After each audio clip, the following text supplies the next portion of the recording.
Hey guys, I'm a Forester here with my beautiful new blue Hinderer XM-18. It's a little darker than Carolina blue, but I'm still hoping for a Carolina win in the national championship basketball game this Monday night. Now, this is the third video that I've made in a row with my new XM-18. I don't think that I've ever made 3 videos in a row of any single piece of gear, but after the last video that I made of this knife, I think I needed to fully explain the situation. Now, for the record, I'm a happy Hinderer customer. Not because Hinderer knives did or said anything to help me out, because they didn't, but I like this knife. It's a quality product and it should last me a lifetime. Now I'm going to give you my version of a review of the knife, and then I'll explain what happened since my last video. In my knife reviews, I like to focus on the most important issues to me rather than just run down the knife stats. You can look that stuff up online. When this knife arrived from Knife Art, I had never held an XM-18 in my hand before. I had studied its dimensions. It has a 3.5-inch blade and roughly a 4.7-inch handle, and I compared it to other knives in my collection. It's definitely smaller than this XM-24, and I've shown you this comparison before. It's also slightly smaller than this knife. It's another Hinderer design, the ZT-561. Now both the ZT and this XM-24 are large knives. They give me plenty of real estate to hold on to. But I do have one other knife that I think it's actually fairly close to in size, and that's my large Sebenza. Let me put those down side by side. And you can tell blade length, they have a different blade shape, but the total blade length and handle length are fairly similar. But when I got it in hand, see, all that was theoretical. When I actually got this knife in hand, I was surprised at how small it felt. First of all, the reason for it, I think, is that finger choil right here is far enough back to where it leaves somewhere around 3/4 of an inch of the handle beyond my index finger. The second reason I think it feels small is the tail end of the knife handle right here falls off pretty quickly, and that leaves about 1/2 inch of the knife out of contact with my hand. Also, I have to move the knife forward for my fingers to line up with these finger grooves. And that leaves me feeling like I've run out of real estate on the handle. Now I do have large hands, but the XM-24 fits me much better than this XM-18. Now move on to the looks of the knife. It's the looks that really drew me to this XM-18 in particular. The overall shape of the spear point blade, let me get some of the glare off of it. The perfect stonewash finish, and I'll try to give you a good look at that. I think Hinderer does an excellent job on their stonewash finish. And also these beautiful colorful blue G10 handle scales really rang my bell. Personally, I have enough knives with black G10 handles. From now on, I'll be buying more knives with wood or colored G10 handles like these right here. What can I say about the quality of a Hinderer knife? The materials are of course first class, and the quality of construction is top notch. The blade is made of S35VN steel, and it's made in the USA. Hinderer also includes extra features like this lock bar stabilizer, these polished attachments for the standoffs, those look extra nice, and also this cover plate for the spare pocket clip position. Like the title of this video says, this knife is almost perfect. In fact, the only flaw that I thought that I had noticed is how the steel liner on this side is cut at the finger choil. Now remember that I had never seen an XM-18 before buying this one, but this just looked wrong to me. It's cut very deeply beneath the G10, and the cut heads south before turning and heading back north. It doesn't even parallel the G10. Now my first thought was to compare this to my XM-24. The liner of the XM-24 is flush with the G10, as you can see right here.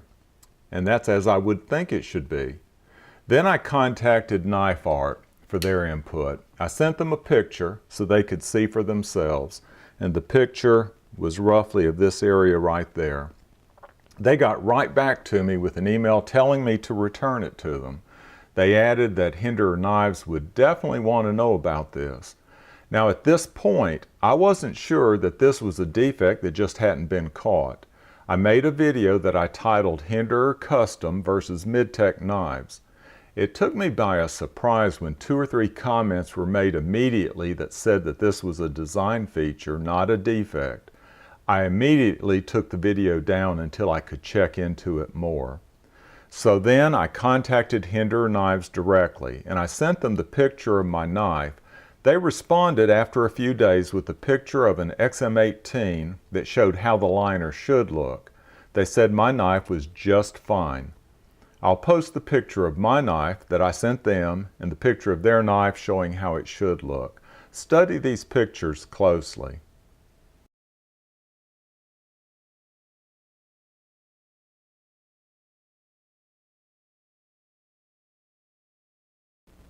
To me, their picture shows a liner that's cut much shallower than mine. You can actually count the dimples on the underside of the G10, and I think my liner is cut at least twice as deep as their example. Their liner also parallels the G10 in a much more deliberate fashion. So I responded to Hinderer Knives with these points, but I've never gotten a response from them. The next thing I did was to go to my ZT561. I wanted to check it out since it's a Hinderer design also. And I have to tell you, I was surprised when I turned it over, and lo and behold, the liner was undercut on it also. It isn't cut as deeply as the XM-18 though. I hadn't noticed it because I think of the brown color of the G10. Tends to blend in. Now, Hinderer said that this undercut liner had a purpose. It was designed to allow the thumb to more easily access the lock bar. Well, I measured it, and there's a 1/10, 0.1 inch gap between the lock bar and the liner at this finger choil. Down here, below the finger choil, there's a 0.15 inch gap, slightly wider, but the liner isn't undercut here. It's flush with the G10. And just for curiosity, I wanted to see, can I operate the lock bar down here where the liner isn't undercut, and I can just fine. Now next, I wanted to go to a knife of mine that has the narrowest gap between the liner lock and handle scale. Can you guess what it is? Well, it's my Kershaw Skyline. I think it has the narrowest gap because this is the knife that I use a lot, and the liner lock has moved over quite a bit. The gap here between the liner lock and the G10, because there isn't a liner, is only 0.05. Now, I wonder if I can operate it with that narrow a gap. Actually, I can operate it just fine.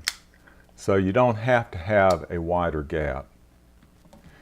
Okay, now consider one other point, and that's how deep the liner is cut. I measured it right here, and it's slightly over 0.1 inches deep underneath the G10 scale. Now, I can't make my thumb contact that steel liner if I try. So I guess I ask, why is it cut that deep?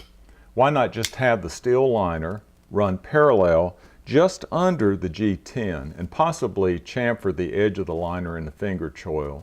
That seems to be a more elegant solution.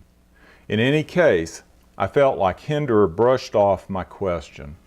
So I decided to repost the last video even though my position has changed somewhat. Reposting the video brought on some criticism, but so be it. Criticism doesn't bother me. I've always said that I don't learn anything from praise, but I do learn from criticism.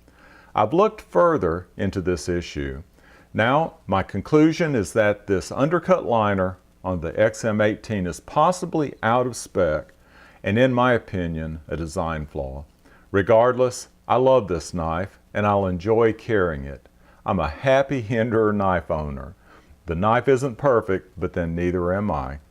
And that's all I have to say about that. Y'all take care.